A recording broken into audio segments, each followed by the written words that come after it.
Equilibrium पढ़ा दिया था मैंने, और ये बताया था कि इक्विलिब्रियम का मतलब होता है कि नेट फोर्स क्या हो, जीरो हो। और अलग अलग तरीके के इक्विलिब्रियम हमने बताए थे। कभी कभी आपको इस तरीके का सिस्टम दिया जाता है कि ऐसा है और ये एक स्ट्रिंग है जो कॉमन पॉइंट से सिमिलर मास को लेके लटकी हुई है, ये भी मास m है और ये भी मास m है। और इम्पोर्टेंट बात यह है कि इनका तो वेट फोर्स डाउनवर्ड लगता ही लगता है, mg और mg। ये बता देता है कि इनका मिड पॉइंट अगर क्या करते हैं, इनके मिड पॉइंट से इस तरीके की लाइन ड्रा करते हैं तो ये एंगल थीटा बता देता है और ये एंगल थीटा बता देता है। और कहता है कि इनके बीच में जो फोर्स एक्ट कर रहे हैं, इन दोनों पर मास m है और चार्ज प्लस क्यू का बता देता है। ये आप 12th में पढ़ेंगे, जब दो चार्ज बॉडी होती है या दो पॉइंट चार्जेज होते हैं तो एक दूसरे को इंटरेक्ट करते हैं, एक दूसरे पर फोर्स लगाते हैं, और उनके फोर्स लगाने का जो मैग्नीट्यूड होता है वो q²/4πε0 r² होता है, इनके बीच की डिस्टेंस का स्क्वायर, और इनके चार्जों के प्रोडक्ट के प्रोपोर्शनल में होता है, वो आगे 12th में आप पढ़ेंगे। और अगर दोनों चार्ज सेम नेचर के होते हैं, मतलब प्लस प्लस या माइनस माइनस, तो फोर्स जो होता है वो रिपल्सन होता है। तो ये इसको रिपल करेगा अवे की डायरेक्शन में इलेक्ट्रोस्टैटिक फोर्स से, और ये इसको रिपल करेगा अवे की डायरेक्शन में इलेक्ट्रोस्टैटिक फोर्स से, और दोनों का मैग्नीट्यूड सेम होगा। तब आपसे पूछा जाता है कि इक्विलिब्रियम की कंडीशन कैसे होगी। तो कैसे होने का मतलब टेंशन यहाँ भी अभी भी कैसा होगा, अलोंग द स्ट्रिंग इस तरीके से, और यहाँ भी टेंशन क्या होगा, अलोंग द स्ट्रिंग इस तरीके से होगा। अब आपको क्या करना है, इसमें टेंशन फोर्स अगर आप रिजॉल्व कर लेते हैं तो टेंशन फोर्स रिजॉल्व कर लेंगे तो दोनों सिस्टम को हम इक्विलिब्रियम में दिखा सकते हैं।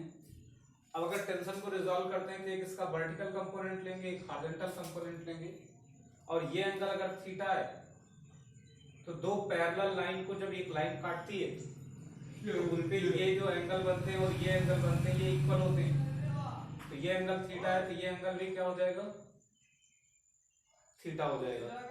और ये एंगल थीटा है पूरा 90 है तो ये कितना हो जाएगा, 90 माइनस थीटा। तो आप देखेंगे कि इस डायरेक्शन में जो आएगा वो t cos थीटा होगा, और इस डायरेक्शन में जो आएगा वो क्या हो जाएगा, t cos 90 माइनस थीटा, मतलब t sin थीटा। बिल्कुल सिमिलरली यहाँ पर भी ऐसा ही होगा, ये एंगल थीटा हो जाएगा तो ये t cos थीटा हो जाएगा, और इधर की डायरेक्शन में जो अंदर की तरफ फोर्स लगेगा वो क्या हो जाएगा, t sin थीटा। अब इक्विलिब्रियम की कंडीशन को ये फॉलो करेंगे, मतलब t cos थीटा किसको बैलेंस करेगा, वेट फोर्स को, mg को, और जो t sin थीटा होगा वो इलेक्ट्रोस्टैटिक फोर्स को बैलेंस करेगा। तो यहां से इक्विलिब्रियम की कंडीशन में एंगल क्या होगा वो आप बता सकते हैं, ठीक है।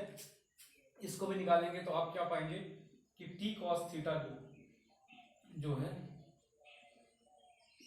ये mg के इक्वल है। दोनों इक्वेशन से तो किसी एक से लिख दे रहे हैं, इस मास से भी वही रिजल्ट आएगा, उससे भी वही आएगा। और दूसरा जो है आप ये देख रहे हैं कि जो t sin थीटा है, t sin थीटा टेंशन का जो साइन वाला कंपोनेंट है, ये किसको बैलेंस कर रहा है, इलेक्ट्रोस्टैटिक फोर्स को, Fe को, ठीक है। अब इन दोनों को, जैसे ये इक्वेशन हुई, इसको हमने सेकंड कह दिया, इसको फर्स्ट कह दिया, फिर से वही सेकंड बाई फर्स्ट करते हैं तो आप देखेंगे कि ये हो जाएगा t sin theta it is equals to Fe electrostatic force of interaction, और ये हो जाएगा आपका t cos theta it is equals to mg। यहां से अगर इन दोनों को डिवाइड करते हैं तो t sin theta upon t cos theta, ये हो जाएगा Fe अपॉन mg, और t से t कैंसिल होगा तो ये sine upon cos tan theta क्या हो जाएगा, F इलेक्ट्रोस्टैट अपॉन mg, तो थीटा यहां से आ जाएगा आपका tan inverse Fe upon mg, ये ध्यान रखना, ठीक है। तो ये भी एक इक्विलिब्रियम की कंडीशन है, नोट कर लीजिए इसको। तो अब इससे ज्यादा इक्विलिब्रियम हमको नहीं लग रहा आपसे पूछा जाएगा।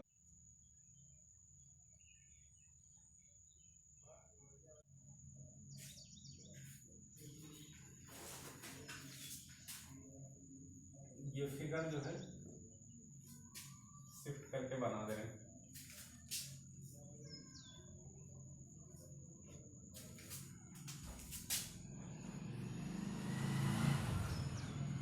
ये इस तरीके से स्ट्रिंग है,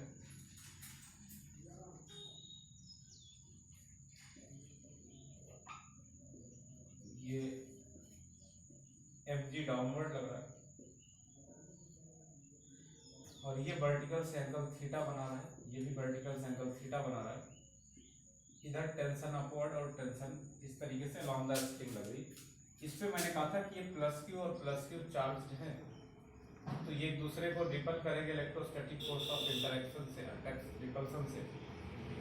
तो ये अवे की डायरेक्शन में हमने फोर्स को लगा दिया और फिर हमने टेंशन के इस फोर्स का क्या करा था, रिजॉल्व करा था। तो ये एंगल थीटा था क्योंकि ये और ये दो पैरेलल लाइन है, ये वाली और ये वाली, तो इन पे ये जो एंगल बन रहा है ये भी इक्वल होंगे आपस में, अल्टरनेट एंगल है, तो ये थीटा हो जाएगा। फिर इसको हम इधर रिजॉल्व करते हैं तो ये टी कॉस थीटा होगा, इधर रिजॉल्व करेंगे तो टी साइन थीटा होगा। बिल्कुल सिमिलरली यहाँ पर भी ये एंगल थीटा है तो ये टी कॉस थीटा होगा और ये टी साइन थीटा होगा। ये फिगर यहाँ से कोरिलेट कर सकते हैं।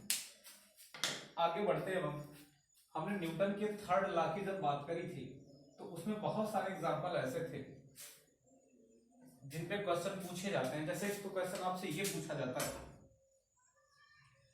कि न्यूटन के थर्ड लॉ में अगर हम फोर्स की बात करते हैं तो एक्शन रिएक्शन अगर लग रहा है तो नेट फोर्स क्या होता है, जीरो होता है। या हम ये बोलते हैं कि जो नेट फोर्स होता है किसी भी बॉडी पे वो rate of change of momentum dp over dt होता है विद रेस्पेक्ट टू टाइम। या इस F नेट को हम ये भी लिख सकते हैं कि किसी भी बॉडी पे लगने वाला जो नेट फोर्स है वो delta P large change upon delta T के इक्वल होगा। लार्ज चेंज की बात करें अगर मोमेंटम में, या दूसरी बात ये करते हैं अगर हम मोमेंटम में ज्यादा चेंज करते हैं तो नेट फोर्स लगेगा।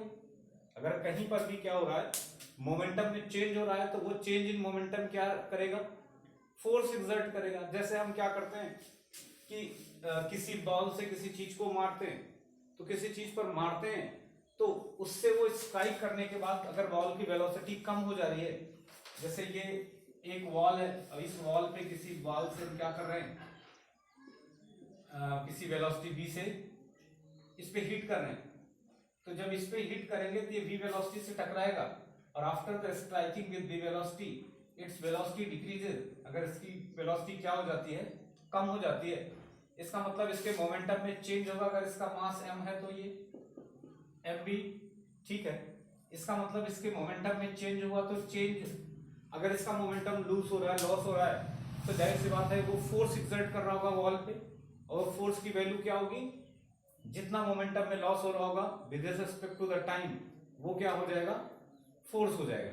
तो आप देखा यहां से फोर्स सिर्फ और केवल सिर्फ चेंज इन मोमेंटम पे नहीं डिपेंड करा, चेंज इन मोमेंटम के साथ साथ ये जो फोर्स है it depends on the time elapsed.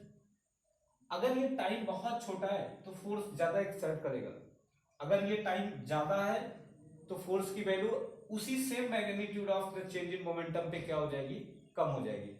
जैसे बेटा अगर हम ये कहते हैं कि चेंज इन मोमेंटम क्या है, 10 kg मीटर पर सेकंड है, ठीक है, ये पहले भी था अभी भी है, लेकिन यही 10 kg पर मीटर सेकंड का जो मोमेंटम चेंज हो रहा है ये 1 सेकंड के अंदर हो जाता है, तो लगने वाला जो फोर्स होगा वो क्या हो जाएगा, वो 10 न्यूटन का हो जाएगा।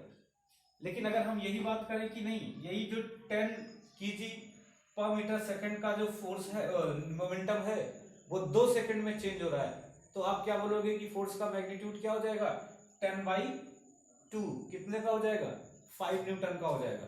तो देख रहे हैं कि फोर्स कितना कम हो गया, जबकि मोमेंटम में चेंज क्या है उतना ही है। तो मोमेंटम में चेंज ही केवल फोर्स के लिए रिस्पॉन्सिबल नहीं होता। अगर इसी टाइम को हम बहुत छोटा कर दें, बहुत छोटा कर दें, तो फोर्स का मैग्नीट्यूड बहुत बढ़ जाता है। That kind of force is called the impulsive force. उनको क्या बोलते हैं कि वो इंपल्सिव फोर्स हैं। जैसे बहुत थोड़े समय के लिए, तभी क्या होते हैं आप देखो, इस एग्जाम्पल का बहुत सारे लोग आपके दैनिक जीवन में उपयोग करते हैं। जैसे जो लोहा पीटने वाले लोग होते हैं, वो क्या करते हैं, लोहे को गर्म करते हैं, जो शेप डिस्टॉर्ट करते हैं, अलग अलग शेप में बहुत सारी चीजें बनाते हैं। तो पहले लोग हीट करते हैं, हीट करने के बाद उस पर जो चोट मारते हैं वो बहुत क्विक मारते हैं, तुरंत उठाते हैं। उससे क्या होता है कि जो फोर्स होता है वो इंपल्सिव नेचर का हो जाता है। क्योंकि मोमेंटम में जो चेंज होता है वो कैसे नहीं होता है, वो लॉन्ग टाइम ड्यूरेशन से नहीं होता, वो शॉर्ट टाइम ड्यूरेशन से होता है, जिससे वो फोर्स का मैग्नीट्यूड बढ़ जाता है। ठीक है, ऐसा नहीं करते कि धीरे धीरे उसको प्रेस करें किसी चीज से, तब बहुत हायर मैग्नीट्यूड ऑफ फोर्स की जरूरत पड़ेगी। ठीक है, तो बहुत छोटी सी चोट मारते हैं। या दूसरा क्या तरीका है कि अगर मोमेंटम में चेंज होता है तो फोर्स एक्सर्ट करता है। तो जो लोग क्रिकेट खेलते हैं, वो जो कैच करते हैं बॉल को, तो बॉल को कैच करने का उनका जो तरीका होता है वो ये होता है कि अगर ऐसे करके सीधे बॉल को गिरने दें हाथ पे, तो हाथ पे जब गिरने देंगे तो हाथ पे जब वो गिरेगी तो उसका मोमेंटम चेंज होगा, वो वेलोसिटी से आ रहा है और हमारे हाथ में रुकना चाहिए, रुकने का मतलब उसको हम रेस्ट में लाएंगे, तो मोमेंटम में चेंज होगा, और चेंज होगा तो मोमेंटम में फोर्स एक्सर्ट करेगा, हमारे हाथ में इंजरी हो सकती है उस मैग्नीट्यूड ऑफ फोर्स से। तो क्रिकेटर्स जो होते हैं, जो एक्सपर्ट्स होते हैं, जो कैचर्स होते हैं, वो क्या करते हैं, वो टाइम इंटरवल को बढ़ा लेते हैं कि ये मोमेंटम तुरंत ना चेंज हो जाए, जीरो ना हो जाए। क्या करते हैं, उसके लिए थोड़ा हाथ को अपनी तरफ ऐसा खींचते हैं। तो खींचने से क्या होता है कि जब अपनी तरफ खींचते हैं तो जीरो होने का जो वेलोसिटी, हल्का वेलोसिटी रहती है, धीरे धीरे जीरो होती है।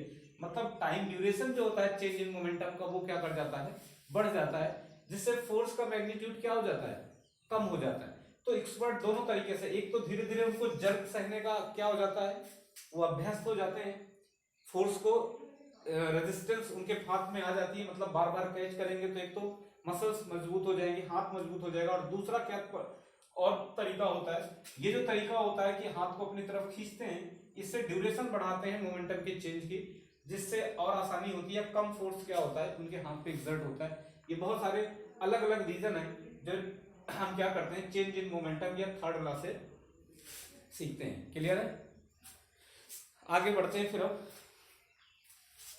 एक टर्म होता है, जैसे बार बार हम मोमेंटम में चेंज की बात करते हैं, तो चेंज इन मोमेंटम का मतलब हुआ कि हम वेक्टर डिफरेंस की बात करें।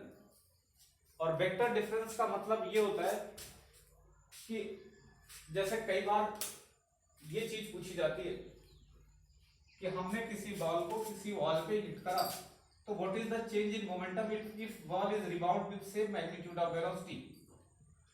तो सेम मैग्नीट्यूड ऑफ वेलोसिटी से रिबाउंड होता है, इसका मतलब क्या हुआ कि चेंज इन मोमेंटम की अगर आपसे बात करी जाए तो ये पी मोमेंटम से क्या करा, इस वॉल पे स्ट्राइक करा, और अगर स्ट्राइक करने के बाद it rebound with the same magnitude of velocity mean same momentum, but direction क्या हो जाएगी, इसकी अपोजिट हो जाएगी। ये पी से स्ट्राइक कर रहा है और पी से वापस आ रहा है। ठीक है, या हम ऐसा कह सकते हैं इसका मास चेंज नहीं हो रहा, तो एमबी से स्ट्राइक करा और एमबी से ही क्या हुआ, वापस आया, तो इनके बीच का जो चेंज होगा, अब ये दो वेक्टर ऐसे हो गए जिनके बीच का एंगल 180 हो गया, तो what is the change in vector delta P की अगर हम बात करते हैं, तो जाने में भी मैग्नीट्यूड इसका पी है, लौटने में भी मैग्नीट्यूड पी है। और तो चेंज क्या होता है, चेंज के लिए हमने आपको फॉर्मूला बताया वेक्टर में कि दो वेक्टर के चेंज के लिए होता है A square plus B square minus 2ab cos theta. ये होता है A square plus B square minus 2ab cos theta.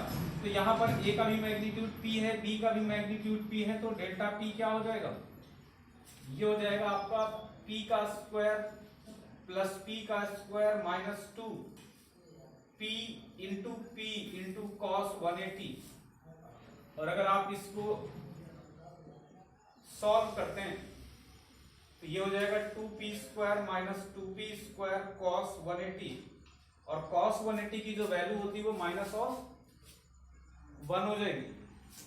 तो आप देखेंगे कि डेल्टा पी की जो वैल्यू आएगी, जो मैग्नीट्यूड आएगा इसका मॉड, ये आ जाएगा, चेंज का जो मॉड आएगा ये हो जाएगा, ये -1 होगा तो ये माइनस माइनस प्लस हो जाएगा, तो ये क्या हो जाएगा 2p² प्लस 2p², या यही वैल्यू क्या हो जाएगी, change in momentum delta P आ जाएगा 4 टाइम्स p² का स्क्वायर रूट, या यही चेंज इन मोमेंटम क्या हो जाएगा 4 का स्क्वायर क्या होगा 2 आ जाएगा, स्क्वायर रूट 2 आ जाएगा, और p² का p आ जाएगा, तो चेंज इन मोमेंटम क्या हो जाएगा 2p हो जाएगा। लेकिन बच्चों से पूछो तो वो क्या बोलते हैं कि चेंज इन मोमेंटम अगर v से या p से स्ट्राइक करा और p से रिबाउंड हुआ तो चेंज इन मोमेंटम को 0 बोलते हैं, 0 नहीं होगा, कितना होगा 2p होगा।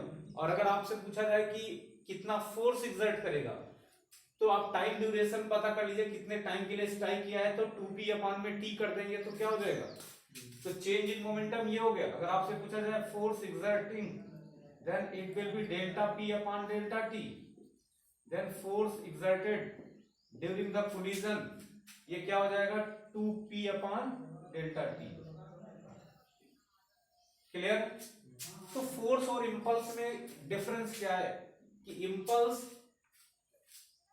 Is force acting in very short time interval. अगर किसी को हम क्या करते हैं, जैसे थप्पड़ मारते हैं या ऐसे क्विक फोर्स लगाते हैं बहुत जल्दी, तो that kind of force is called the impulsive force, उसे हम इंपल्स बोलेंगे। क्लियर? नोट। अब यही अगर हम कुछ ऑब्लिक एंगल पे करते हैं, जैसे हमने क्या करा है, इसको बिल्कुल एग्जैक्ट परपेंडिकुलर आ रहा है, परपेंडिकुलर जा रहा है। अब इसको बजाय ऐसा करने के हम ऐसा बोले कि वॉल पे स्ट्राइक करता है। अच्छा, वेलोसिटी में चेंज पूछेगा तो वेलोसिटी में भी चेंज बता दोगे आपको। मोमेंटम में चेंज अगर 2p है तो वेलोसिटी में चेंज क्या हो जाएगा 2v का हो जाएगा। बिल्कुल अगर ऐसा है, वॉल अभी भी ऐसी है इस तरीके से, अब की बार ये कुछ एंगल बनाता हुआ जा रहा है, जैसे ये परपेंडिकुलर है तो ऐसे मोमेंटम है इस तरीके से, ऐसा वॉल पे स्ट्राइक कर रहा है, ये यहां से एंगल थीटा बनाते हैं, मान लेते हैं ये इसका मोमेंटम p है, ठीक है, इस तरीके से। और सेम एंगल बनाता हुआ ये क्या कर रहा है, ऐसे रिफ्लेक्ट बैक, मतलब रिबाउंड हो जाता है, तो ये इधर से भी इसका मैग्नीट्यूड में मोमेंटम वही है p है, तो ये एंगल भी क्या है थीटा है। तो अब अगर आपसे चेंज इन मोमेंटम पूछा जाता है कि what is the change in momentum, तो पहले क्या करेंगे, इस मोमेंटम को इधर भी रिजॉल्व कर लेंगे, इधर भी, ताकि ये ऑब्लिक वाला चक्कर क्या हो जाए, खत्म हो जाए। तो अगर इसको रिजॉल्व करेंगे तो इसका एक कंपोनेंट इधर आएगा जो क्या होगा px होगा, जो p cos थीटा के इक्वल होगा ऐसे, और इसका दूसरा भी कंपोनेंट सेम डायरेक्शन में होगा, लेकिन सॉरी इस तरीके से अपोजिट डायरेक्शन में होगा, ऐसे होगा कितना p cos थीटा। क्लियर? और इन दोनों का जब आप क्या निकालेंगे, आप ध्यान से देखेंगे, इन दोनों का ये वाला कंपोनेंट निकालेंगे इधर वाला, तो इधर तो ये p cos थीटा और इधर p cos थीटा क्या हो जाएगा, इक्वल एंड अपोजिट हो जाएंगे, मैग्नीट्यूड में इक्वल होंगे, डायरेक्शन में अपोजिट होंगे। लेकिन जब इसका देखेंगे तो ये 90 माइनस थीटा होगा, ये भी 90 माइनस थीटा होगा, ये भी 90 माइनस थीटा होगा, ये भी 90 माइनस थीटा होगा, तो इधर वाला जो इसका कंपोनेंट होगा वो होगा p sin थीटा। और बिल्कुल सिमिलर जो इसका इधर वाला कंपोनेंट होगा, एक तो कंपोनेंट इसका ये हुआ और एक कंपोनेंट क्या हुआ, ये वाला हुआ, ये p sin थीटा होगा। अगर ऐसे ना समझ में आ रहा हो, दोनों को हम अलग अलग बना के आपको दिखा दे रहे हैं।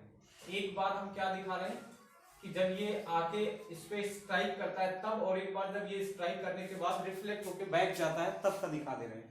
तो देखिए क्या होगा, जब ये स्ट्राइक करेगा तो सपोज दैट इसका मोमेंटम यहाँ p है और तब ये यहाँ से एंगल थीटा बना रहा है, तो इसके दो कंपोनेंट होंगे, एक ये जो p cos थीटा होगा और एक ये जो p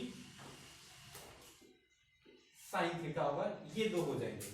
ये क्या है, जब इंसिडेंट कर रहा है, आके टकरा रहा है तो। और दूसरा क्या होगा, दूसरा मैं यहाँ पर तो स्ट्राइकिंग वाला बना दे रहा हूँ और दूसरा फिगर में यहाँ जनरेट कर दे रहा हूँ। ये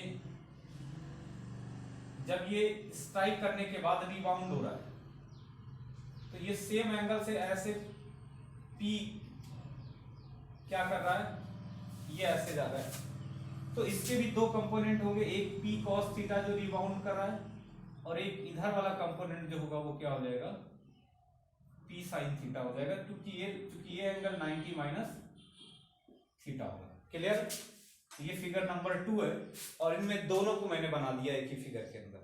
क्लियर?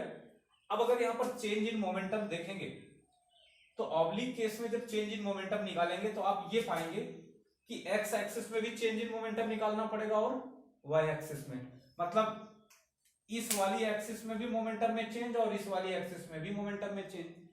तो अगर हम देखें कि डेल्टा पी एक्स निकालना है तो आप कहोगे कि डेल्टा पी एक्स अगर आपको निकालना है तो डेल्टा पी एक्स क्या होगा कि इसी एक्सिस में चेंज इन मोमेंटम निकाल लो, एक्स एक्सिस में, तो final momentum minus initial momentum, तो P final minus P initial in X axis, ये हो जाएगा।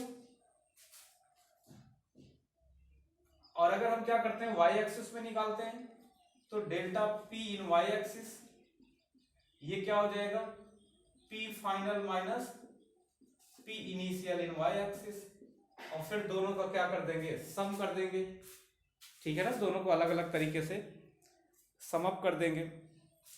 तो यहां से ये चीज आपको ये समझ में आएगी कि अगर एक्स एक्सिस में देखते हैं तो एक्स एक्सिस में डेल्टा पी इन एक्स एक्सिस निकालेंगे तो फाइनल मोमेंटम क्या है, पी कॉस थीटा है, और किस डायरेक्शन में है, अगर इस डायरेक्शन को हम एक्स एक्सिस का नेगेटिव लें तो ये नेगेटिव एक्स एक्सिस का मतलब क्या हो गया, माइनस आई कैप हो गई।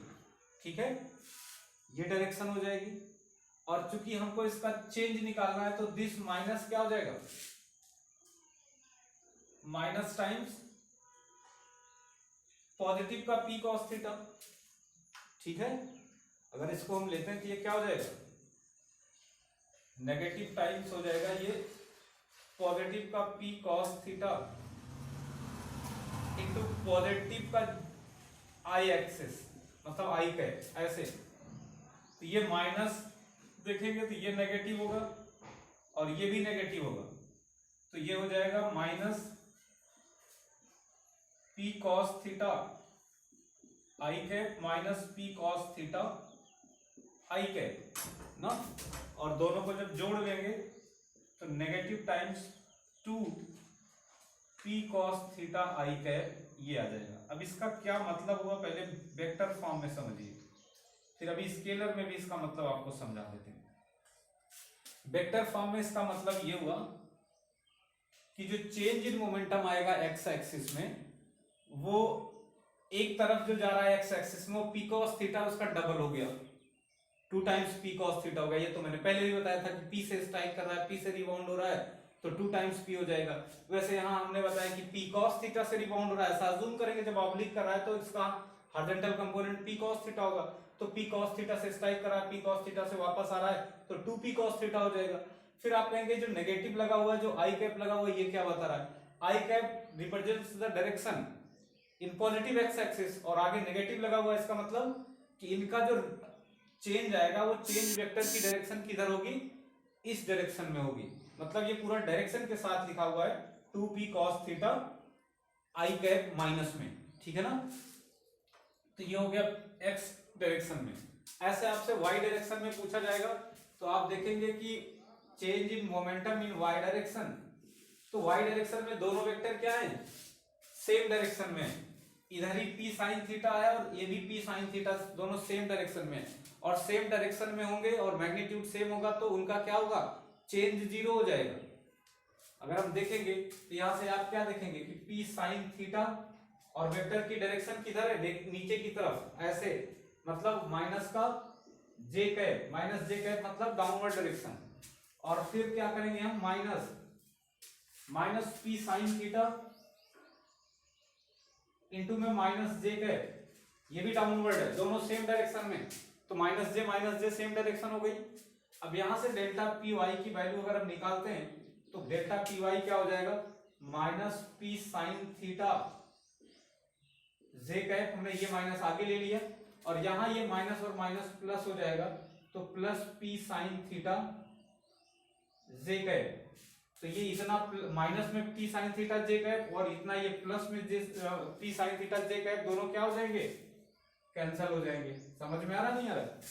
तो क्या हो जाएगी, वाई डायरेक्शन में जो चेंज इन मोमेंटम आएगा वो क्या हो जाएगा, जीरो हो जाएगा। क्लियर है इतना? तो ये चेंज इन मोमेंटम की बात होगी कि मोमेंटम में चेंज होगा तो हम कैसे करेंगे। क्लियर है? नोट कर लीजिए इसको। कोई चीज इसमें ना समझ में आया हो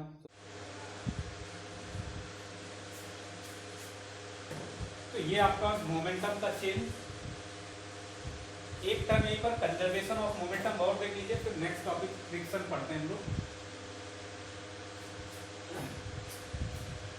कंजर्वेशन ऑफ मोमेंटम क्या होता है? कंजर्वेशन ऑफ मोमेंटम का मतलब होता है कि मोमेंटम जितना है उतना बना रहे, संरक्षित रहे, चेंज ना हो। और आप जानते हैं कि जो मोमेंटम होता है उसका जो चेंज होता है टाइम के रेस्पेक्ट में, वो फोर्स पे डिपेंड करता है। तो what is the conservation of momentum?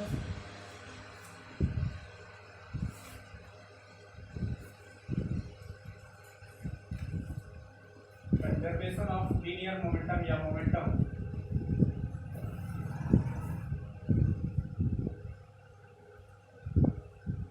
ये कॉन्सेप्ट आप तब लगाएंगे, आगे कोलिजन में इसको लगाना है, लेकिन इसको तब लगाएंगे जब क्या हो जाएगा, नेट फोर्स की वैल्यू जीरो होगी, तो हम उसे बोलेंगे कि ये कंजर्वेशन ऑफ मोमेंटम। मतलब अगर डेल्टा पी या पी कंजर्व है तो पी कंजर्व होने का जो रीजन है, जो कंडीशन है, ये कब पी कंजर्व होगा, जब नेट एक्सटर्नल फोर्स क्या हो जाएगा, या नेट फोर्स क्या होगा, जब जीरो होगा, तब ये कंजर्व होगा। ठीक है? और इसका जीरो होने का मतलब क्या हुआ बेटा, इसका जीरो होने का मतलब ये हुआ कि जो एफ एक्सटर्नल है ये जीरो हुआ, और एफ एक्सटर्नल होता क्या है, डेल्टा डीपी अपॉन डीटी। अगर लार्ज चेंज के लिए हम एफ नेट की बात करें या एक्सटर्नल की बात करें तो delta P upon delta T होता है ये।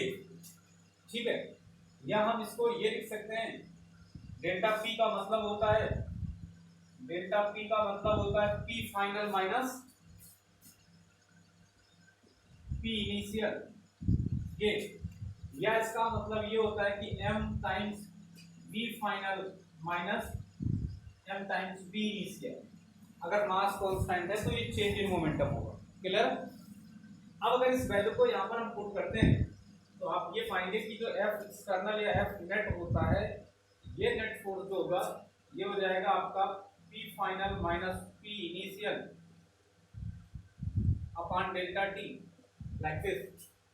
और इसका ये मतलब हुआ कि M V final minus M V initial upon में डेल्टा टी, ये हो गया F नेट। इतनी वैल्यू तो हम जानते थे न्यूटन के सेकंड लॉ से। ठीक है?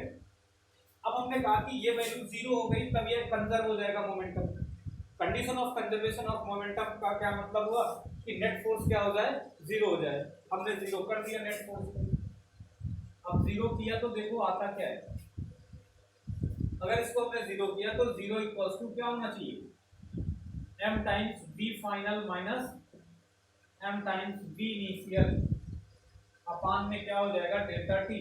और डेल्टा टी को जीरो से मल्टीप्लाई करोगे ये भी जीरो हो जाएगा।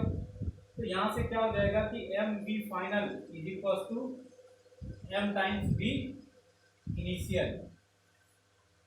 ये तो एम टाइम्स बी, अरे माइनस जीरो होगा तो ये आपस में इक्वल नहीं हो जाएंगे। इसका ये मतलब हुआ कि मोमेंटम चेंज नहीं होगा, जो फाइनल मोमेंटम है वही मोमेंटम क्या रहेगा, इनिशियल रहेगा, पी इनिशियल। या दूसरी बात ये हम बोल सकते हैं, अगर मास कांस्टेंट है तो मास कांस्टेंट है, इफ m इज कांस्टेंट, इसका मतलब ये होगा कि जो b फाइनल होगा वही क्या हो जाएगा, b इनिशियल हो जाएगा।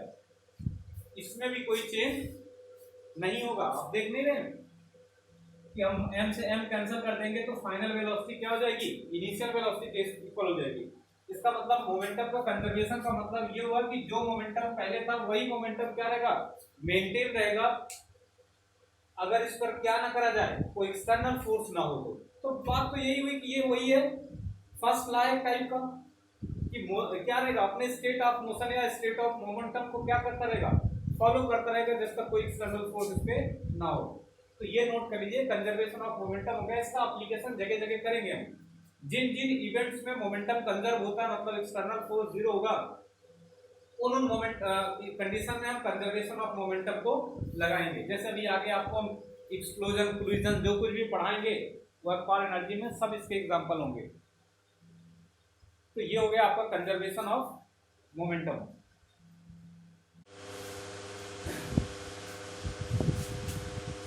इसके बाद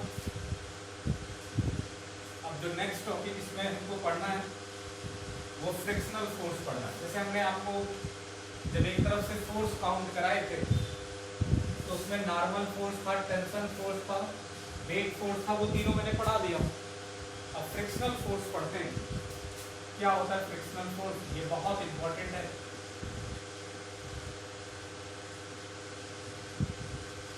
या फ्रिक्शन फोर्स भी इसे कहते हैं।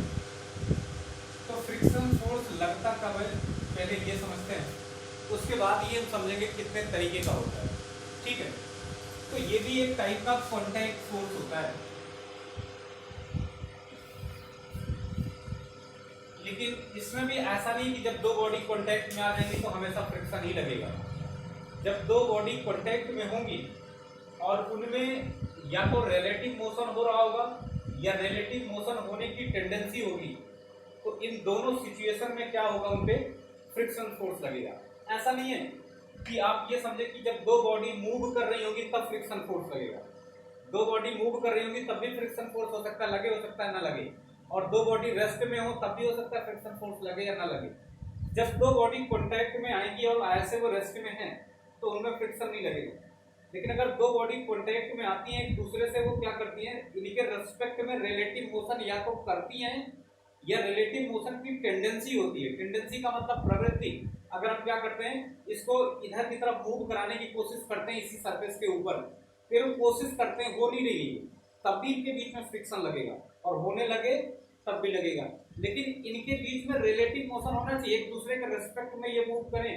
ऐसा नहीं कि दूसरे, जैसे इस पे हमने इसको रख दिया और दोनों मूव करने लगे, इनमें रिलेटिव मोशन थोड़ी हो रहा है, तब फ्रिक्शन नहीं लगेगा। ये इस तरीके से फ्रिक्शन कब लगेगा, जब ये रिलेटिव मोशन करेंगे। ठीक है, तो दो बॉडी कॉन्टैक्ट में है पहली चीज, और दूसरी चीज कॉन्टैक्ट के साथ साथ वो क्या करें, रिलेटिव मोशन या तो करें या उनके अंदर टेंडेंसी और रिलेटिव मोशन करने की, कि हम इसको क्या करें, ऐसे स्लाइड करने की इसके ऊपर कोशिश करें, कर ना रहा हो अलग बात है। दोनों सिचुएशन में क्या होता है, फ्रिक्शनल फोर्स लगता है। जब ये रिलेटिव मोशन कर रहा होता है, ऐसी सिचुएशन में जो फ्रिक्शनल फोर्स होता है उसे हम बोलते हैं कि ये किस टाइप का फ्रिक्शन है, काइनेटिक फ्रिक्शन है। तो जब ये रेस्ट में होता है, मतलब केवल टेंडेंसी होती है इसके अंदर रिलेटिव मोशन होने की, तब उसे हम क्या बोलेंगे कि वो स्टैटिक फ्रिक्शन है। और जब ये मूव करने लगता है, मतलब रिलेटिव मोशन परफॉर्म करता है, तो ऐसे फ्रिक्शन को हम क्या बोलते हैं कि ये काइनेटिक फ्रिक्शन है। तो जो टाइप्स ऑफ फ्रिक्शनल फोर्स होते हैं, इसके बिहाफ पे तो दो तरीके के होते हैं। टाइप्स ऑफ फ्रिक्शनल फोर्स जो होते हैं, इसके बिहाफ पे दो तरीके का होगा। एक को हम क्या बोलेंगे, स्टैटिक फ्रिक्शन कहेंगे,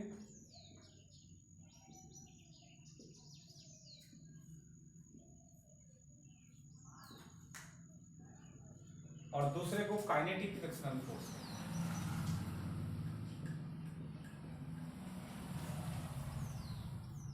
स्टैटिक फ्रिक्शनल फोर्स और काइनेटिक फ्रिक्शनल फोर्स। अगर इसके डेफिनेशन की बात करें तो क्या होगा, इफ देयर आर टू और more than two body are in contact and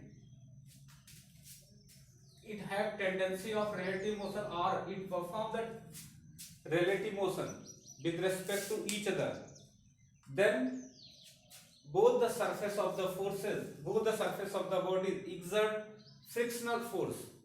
ठीक है ना, वो एक दूसरे पे क्या एक्सर्ट करेंगी, फ्रिक्शनल फोर्स एक्सर्ट करेंगी, और वो फ्रिक्शनल फोर्स अगर स्टैटिक कंडीशन में है, मतलब वो अगर टेंडेंसी मात्र है तो उसे स्टैटिक फ्रिक्शन कह देंगे। अगर उसमें क्या है, मोशन है, रिलेटिव मोशन हो रहा है, तो उसे हम क्या बोल देंगे, काइनेटिक फ्रिक्शनल फोर्स कह देंगे। जैसे अगर हम बात करते हैं कि क्या होता है frictional force,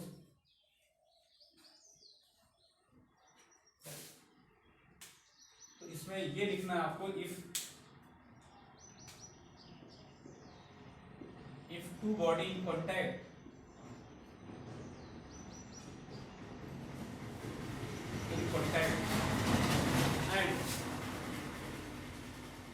and both are either performing the relative motion, both are either performing the relative motion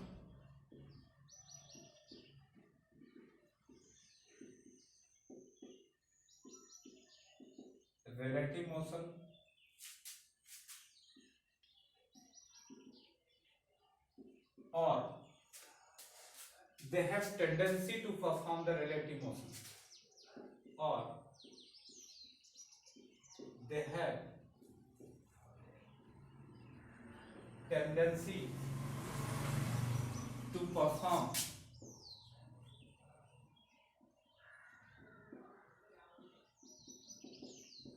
relative motion with respect to each other,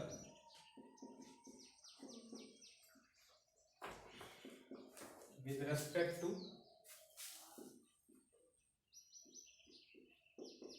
each other, then they exert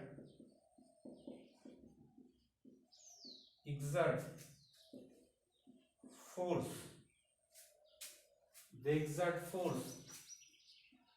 on each other,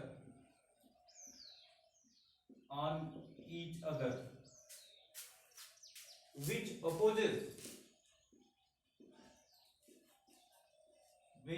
opposes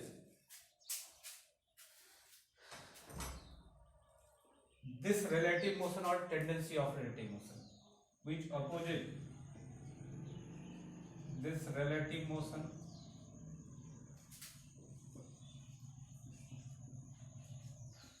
or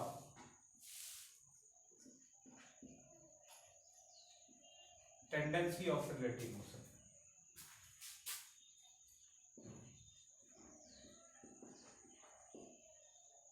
Tendency of relative motion. These forces are called frictional forces.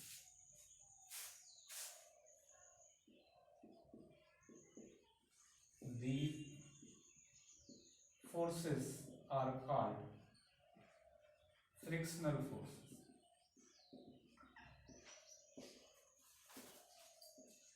तो इन्हीं को frictional force कहेंगे। ठीक है, क्या होनी चाहिए इनमें? इनमें या तो क्या होनी चाहिए, टेंडेंसी होनी चाहिए। जब दो बॉडी कांटेक्ट में आएगी और कांटेक्ट में आने के बाद वो एक दूसरे के रेस्पेक्ट में, एक दूसरे के संदर्भ में वो क्या करें, एक दूसरे के सापेक्ष अगर वो रिलेटिव मोशन करती हैं या उनमें क्या है, रिलेटिव मोशन करने की टेंडेंसी है, तो उस रिलेटिव मोशन की टेंडेंसी और रिलेटिव मोशन का क्या करता है, फोर्स आता है, राइज होता है, और वो फोर्स इस टेंडेंसी का या इस रिलेटिव मोशन का अपोज करता है। ठीक है ना, और वो कॉन्टैक्ट फोर्स का नेचर का होता है, तो उस फोर्स को हम क्या बोलते हैं, फ्रिक्शनल फोर्स कहते हैं। क्लियर है? अब आप कहोगे कि फिर स्टैटिक फ्रिक्शन किसको कहते हैं और काइनेटिक फ्रिक्शन किसको कहते हैं? जब केवल टेंडेंसी मात्र होती है रिलेटिव मोशन परफॉर्म करने की दोनों बॉडी के रेस्पेक्ट में, एक दूसरे के रेस्पेक्ट में, तो उस टेंडेंसी को अपोज करने के लिए जो फोर्स अराइज होता है उसे हम क्या बोलते हैं, स्टैटिक फ्रिक्शन कहते हैं। और जब ये डायनामिक कंडीशन में आ जाते हैं, जब ये काइनेटिक हो जाते हैं, जब ये दोनों मूव करने लगते हैं एक दूसरे के रेस्पेक्ट में, तब भी इनके इस रिलेटिव मोशन का जो विरोध करता है, जो फोर्स अपोज करता है, उस समय जो अराइज होता है उस फोर्स को हम क्या बोलते हैं, काइनेटिक फ्रिक्शन कहते हैं। क्लियर है? तो स्टैटिक फ्रिक्शन और काइनेटिक फ्रिक्शन में बेसिक डिफरेंस भी पता है। अब एक एक करके हम लोग पढ़ते हैं कि फ्रिक्शनल फोर्स कैसे लगता है, कहाँ अराइज होता है, क्या।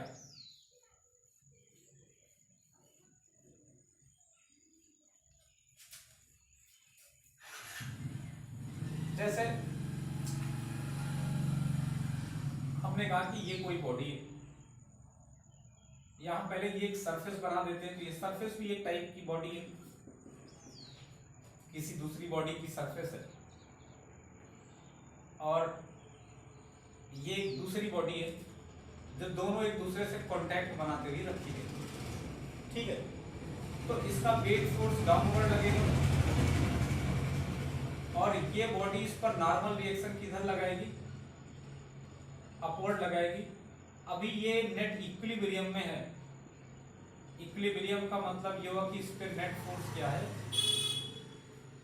जीरो है, सिग्मा एफ क्या है, जीरो है। इसका ये मतलब हुआ कि एन क्या है, mg के इक्वल है वर्टिकली, और हॉरिजॉन्टल डायरेक्शन में इसमें कोई फोर्स लग ही नहीं रहा है, तो नेट फोर्स जीरो है, सिस्टम इक्विलिब्रियम में।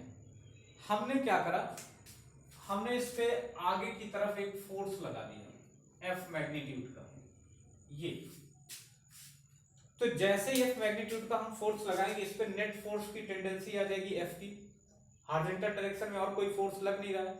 तो जैसे इस पे एफ फोर्स लगेगा, ये सरफेस अब ये चाहेगा कि आप देखें ध्यान से, इस फोर्स की टेंडेंसी क्या होगी कि ये इस सरफेस से इसको क्या करे, आगे बढ़ा दे। अब सरफेस रेस्ट में है, ये पार्टिकल भी रेस्ट में था, बॉडी भी रेस्ट में थी, अब ये क्या चाह रहा है कि ये मोशन में हो जाए। तो जब ये चाहेगा कि ये मोशन में हो जाए, इसको आगे मूव करने लगे, तो सरफेस इसके साथ कांटेक्ट में है, उसके अंदर एक इनर्शिया है, और जब बॉडी कांटेक्ट में है तो वो क्या चाहेगी कि अब तक कांटेक्ट में रेस्ट में थी, तो अभी भी क्या रहे, वो रेस्ट में रहे। तो वो चाहेगी कि ये रेस्ट में रहे, ये अपने स्टेट को चेंज ना करे। तो वो इसके रेस्ट का जो डिस्टरबेंस है, ये इसका जो रेस्ट का चेंज है, उस रेस्ट के चेंज का अपोज करेगी। मतलब ये रेस्ट में था, ये इसको मोशन में कराने की टेंडेंसी डेवलप कर रहा है, तो ये सरफेस उस पे पीछे की तरफ फोर्स लगा देगी, ठीक है। और ये कम नहीं है, ये बॉडी जब ये बॉडी आगे की तरफ मूव करेगी तो ये चाहेगी कि सरफेस भी आगे की तरफ मूव करे, तो ये बॉडी सरफेस पे क्या लगाएगी, आगे की तरफ फोर्स लगाएगी। तो ओवरऑल अगर हम देखेंगे तो दोनों का अगर एफबीडी बनाते हैं तो इसकी जो एफबीडी होगी हॉरिजॉन्टल डायरेक्शन में, वर्टिकल तो आप देख रहे हैं एनएमजी के इक्वल है, वो ये होगी जिसपे एफ फोर्स फॉरवर्ड डायरेक्शन में लग रहा होगा ऐसे। तो ये जो सरफेस है इस पे बैकवर्ड डायरेक्शन में क्या लगाएगा, एक फोर्स लगाएगा, और वो फोर्स अगर ये फोर्स केवल टेंडेंसी डेवलप कर रहा है इस सरफेस से मूव कराने की, इस सरफेस के रिस्पेक्ट में, तो ये फोर्स काइनेटिक फ्रिक्शन होगा, और अगर इसमें रिलेटिव मोशन होने लगेगा तो ये स्टैटिक फ्रिक्शन होगा, और अगर इसमें रिलेटिव मोशन होने लगेगा तो ये काइनेटिक हो जाएगा। ये इसका एफबीडी डायग्राम है हॉरिजॉन्टल डायरेक्शन में। वर्टिकली तो आप जान ही रहे हैं कि इस पे क्या लग रहा है, नॉर्मल फोर्स ऊपर लग रहा है और एमजी नीचे लग रहा है, ये इसका एफबीडी है। आप कहोगे सरफेस का भी बताइए, तो सरफेस में क्या है कि सरफेस पे ये तो नॉर्मल फोर्स एक्सर्ट ही कर रहा है, वो तो वर्टिकल डायरेक्शन में है, क्योंकि इस पे नॉर्मल लगा तो बॉडी भी इस पे नॉर्मल लगाई होगी। दूसरी टेंडेंसी क्या है कि जब ये बॉडी आगे की तरफ बढ़ी होगी तो ये सोची होगी कि सरफेस भी हमारे साथ आगे की तरफ बढ़े, तो उसको क्या करा होगा कि ये मोशन में आने लगी होगी या मोशन में आने की टेंडेंसी में आई होगी, तो ये बाकी ये रेस्ट में रहा होगा तो ये चाहेगी कि ये इसके स्टेट ऑफ रेस्ट को चेंज करा जाए, ठीक है। तो उस अब ये इसके स्टेट चेंज का विरोध करेगा, तो ये भी आगे की तरफ इसमें फ्रिक्शनल फोर्स लगेगा ऐसे। तो फ्रिक्शनल फोर्स दोनों बॉडी पे लगता है जो कांटेक्ट में होती है, और डायरेक्शन दोनों की क्या होती है, अपोजिट होती है, और दोनों में यही टेंडेंसी होती है कि इस रिलेटिव मोशन या टेंडेंसी ऑफ रिलेटिव मोशन का क्या करा जाए, अपोज करा जाए। क्लियर है। तो ये फ्रिक्शन है। आगे हम बताएंगे कि कैसे ये स्टैटिक होता है, कब ये डायनामिक होता है। इतना नोट कर लीजिए, फिर नेक्स्ट टाइम पे डिस्कस करते हैं।